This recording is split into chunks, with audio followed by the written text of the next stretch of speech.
The U.S. Navy's Pacific Fleet reportedly getting ready to hold a number of operations in the South China Sea next month, demonstrating massive force against China. The report comes as the Chinese propaganda machine is working to refute the White House assertion that Beijing is interfering in our midterm elections and taking part in predatory economic policies. In a statement today, the Chinese Foreign Ministry accused Vice President Pence after his speech yesterday of malicious slander and urging the United States to correct its wrongdoing. By the way, most media outlets, we would like to point out to you, didn't get a comment from the White House or the Pentagon and just simply went with the Chinese propaganda, forgetting what they actually are writing about, which is rising tensions and the potential for a military confrontation with China. Joining us tonight is retired four-star general, Fox Business chief strategic analyst, General Jack Keane. Good to have you with us, General. And the statements that the Navy wants to put on a show of force, is that a good idea, or is it likely to fail in any way, intimidating the Chinese? Well, the Chinese are likely not going to be intimidated by that, but what we really need is a very comprehensive strategy in dealing with the Chinese aggression, the military just being a portion, of that strategy. But what Vice President Pence did in calling out the Chinese in the strongest of terms that any government official has ever used in dealing with China is really long overdue. After 8 years of appeasement by the Obama administration in dealing with China's aggressive and malign behavior that's been going on actually for 10, 15 years, finally, we have an administration that's looking at them clearly and has stated unequivocally that in their national security strategy and national defense strategy that we're in a big power competition with Russia and China, and they have got it exactly right when they say that the long-term strategic threat is China to the national interest of the United States and to the security of the American people. And I'll tell you, that is really a mouthful, because it is actually driving the implementation of a strategy to push back on China now and do it comprehensively.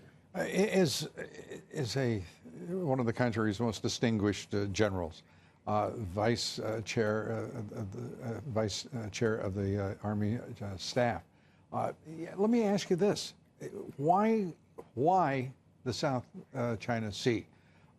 And putting forward this force, it seems to me that we are at a military disadvantage because we're in their region.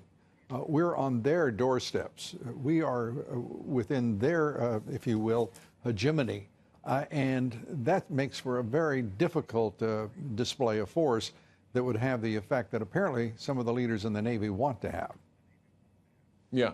Well, no, you put your finger on a problem. I mean, we're an ocean away dealing with the Russians, and the truth is, even though we have a Pacific fleet, we're an ocean away dealing with the Chinese. We're considerably geographically offset.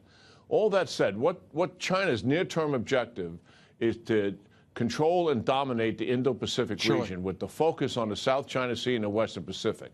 And they have been making some significant gains there. Their long-term objective, President Xi says somewhere around 20 years, is to replace the United States as a preeminent global power in the world.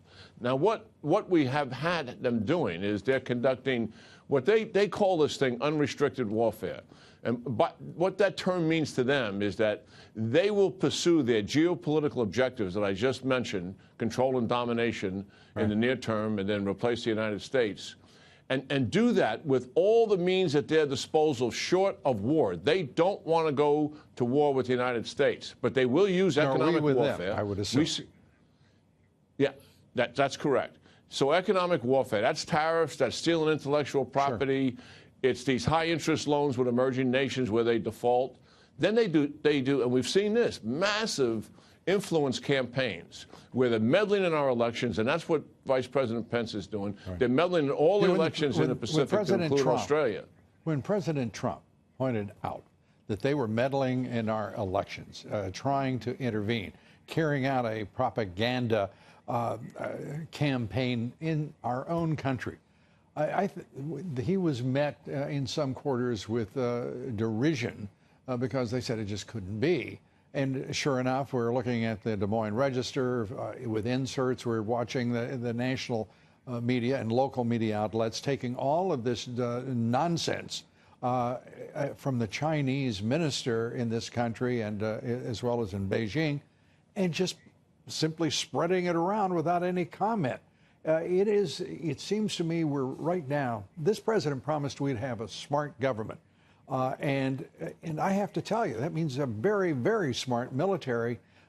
And I just see us still struggling to be smart. No, we are. We're trying to get our arms around this problem. First of all, let me just mention one of the issues we have. We've got still in this country a delusion and the delusion was if we help China economically, introduce them to international markets, that they would become an internationally responsive country and political reform would follow. Bush, in other words, democracy. What nonsense that is. We know now that they're more authoritarian than they've ever been, and they're going to trample over the United States if they can get away with. We have got to begin to stand up to them, not just with rhetoric, but pushing back economically and pushing back militarily. You know, I would love to continue this conversation. We're out of time, but you know, in our next discussion, General, if you would, let's take up what is happening with the Chinese in this hemisphere and whatever happened to the Monroe Doctrine that President Obama dismissed while he was in office. Great to have you with us, General, as always. Thanks so much. Yeah, good talking to you, Lou.